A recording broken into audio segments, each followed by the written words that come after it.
দ্বাদশ সংসদের প্রথম অধিবেশনের প্রথম দিনেই বিস্ফোরক মন্তব্য করে আলোচনায় জিএম কাদের। কি সেই মন্তব্য? মাননীয় স্পিকার, যে এই সংসদ কখনোই সম্পূর্ণ নিখুঁতভাবে দায়িত্ব পালনে সক্ষম হবে না। সংসদকে কার্যকর ভূমিকায় পরিচালিত করতে কিছু দাবিও তুলে ধরেন।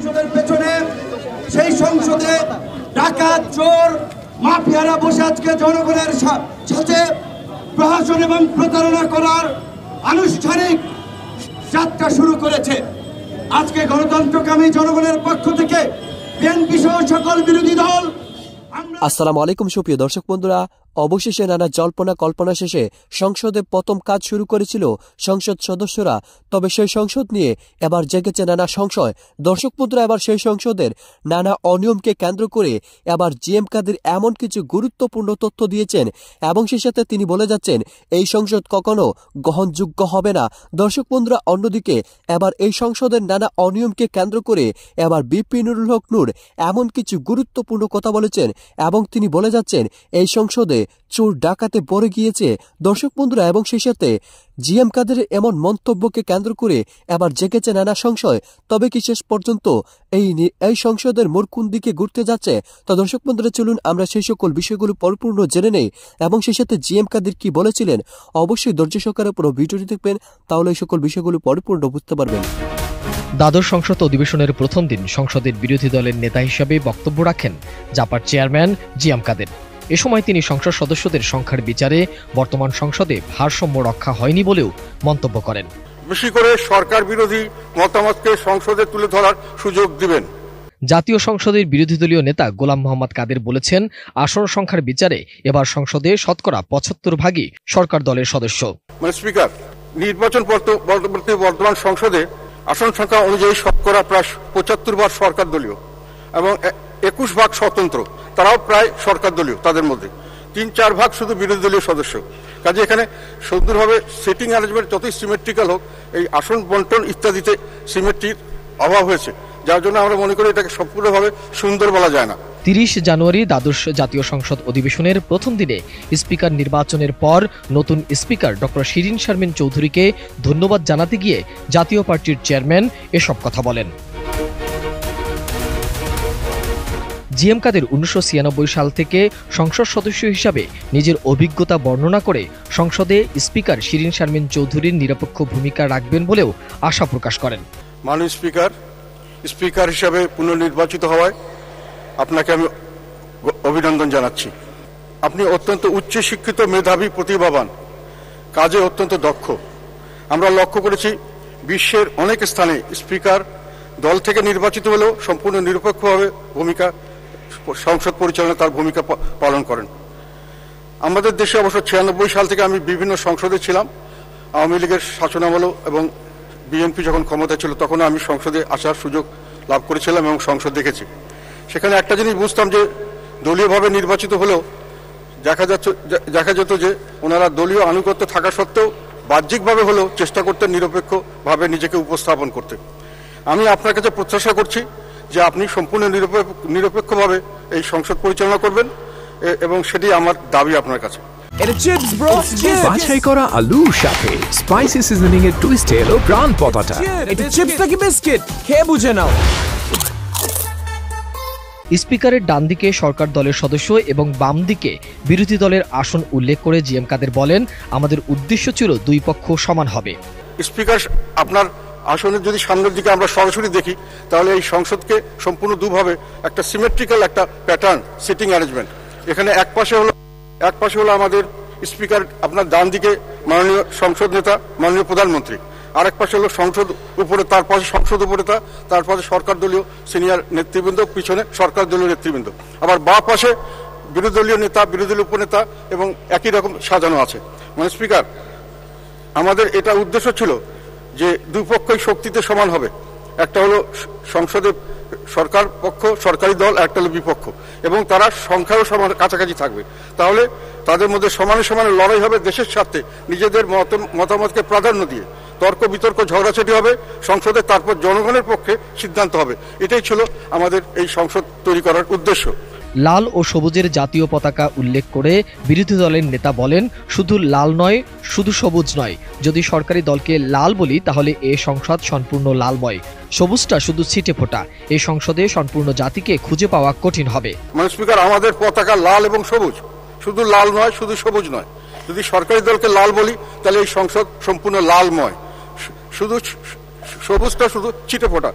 তো আমরা মনে করি যে হাউস অব দ্য নেশন, জাতীয় কক্ষ, যেখানে সম্পূর্ণ জাতিকে খুঁজে পাওয়া যাবে, এটা এই সংসদে খুঁজে পাওয়া একটু কঠিন হবে মাননীয় স্পিকার। সে প্রেক্ষিতে বর্তমান সংসদ জাতিকে কতটুকু প্রতিনিধিত্ব করতে সক্ষম হবে তার আশঙ্কার বিষয়, ভালোভাবে বলতে হবে বিতর্কের বিষয়। তবে দুই অংশের কর্মকাণ্ডের ব্যবধান কমাতে পারলে, অর্থাৎ সরকার ও সরকার বিরোধীদের সংসদীয় কর্মকাণ্ডের ব্যবধান কমাতে পারলে যতটা কমবে ততটুকু বেশি কার্যকর হিসেবে সংসদ গণ্য হবে। এই আশঙ্কা অবাস্তব নয় যদি বলি মাননীয় স্পিকার যে এই সংসদ কখনোই সম্পূর্ণ নিখুঁতভাবে দায়িত্ব পালনে সক্ষম হবে না। সংসদকে কার্যকর ভূমিকায় পরিচালিত করতে কিছু দাবিও তুলে ধরেন জিএম কাদের। মাত্র 11 জন সংসদ সদস্য নিয়ে কিরূপ বিরোধী দল হবে জাতীয় পার্টি, এমন প্রশ্নও জনমনে। কাউয়া কাদের যদি নির্বাচন হইতো, রাস্তায় এখন কা কা করত। স্বরাষ্ট্রমন্ত্রী আসাদুজ্জামান খান কামাল পুলিশের প্রটোকল না ফ্যা ফ্যা করে রাস্তায় ঘোরা লাগতো যদি জনগণ ভোট দিতে পারত। লক্ষ কোটি টাকা ব্যয় হয় এই সংসদের পেছনে। সেই সংসদে ডাকাত, চোর, মাফিয়ারা বসে আজকে জনগণের সাথে প্রহসন এবং প্রতারণা করার আনুষ্ঠানিক যাত্রা শুরু করেছে। আজকে গণতন্ত্রকামী জনগণের পক্ষ থেকে বিএনপি সহ সকল বিরোধী দল আমরা কালো পতাকা মিছিল দিয়েছিলাম। এই কালো পতাকা মিছিলের প্রতিবাদে কাউয়া কাদের বলেছিল কালো পতাকা নাকি শোকের মিছিল, আমরা নাকি কান্না করছি, শোক প্রকাশ করছি। কাদের সাহেব পত্রিকায় লেখালেখি করেছেন, কালো শুধু শোকের প্রতীক নয়, কালো শোকের প্রতীক, নিরাশার প্রতীক, হতাশার প্রতীক, অন্ধকারের প্রতীক। আজকে জাতীয় জীবনে যে অন্ধকার ডেকে আনা হয়েছে, সেই অন্ধকারের প্রতিবাদে আমরা আজকে ওই সংসদ অভিমুখে কালো পতাকা মিছিলের ঘোষণা দিয়েছিলাম। বিএনপি সহ সমস্ত গণতন্ত্রকামী রাজনৈতিক দল যারা দেশের বিভিন্ন স্থানে মিছিল বের করেছে, তাদের উপরে পুলিশ প্রশাসন কর্তৃক লাঠিচার্জ হয়েছে। অসংখ্য নেতা কর্মী সারা দেশে গ্রেপ্তার হয়েছে। আপনারা দেখেছেন রাজনীতি যারা করে, কাউয়া কাদের যদি নির্বাচন হইতো, রাস্তায় এখন কা কা করত। স্বরাষ্ট্রমন্ত্রী আসাদুজ্জামান খান কামাল পুলিশের প্রটোকল না ফ্যা ফ্যা করে রাস্তায় ঘোরা লাগতো যদি জনগণ ভোট দিতে পারত। কাজে আজকে আপনারা জনগণকে ভয় পেয়ে জনগণের ভোটের অধিকার কেড়ে নিয়ে গুন্ডা মাস্তানদের দিয়ে সংসদ দখল করে আজকে বাংলাদেশের ইতিহাসের কলঙ্কিত অধ্যায়ের রচনা করেছেন।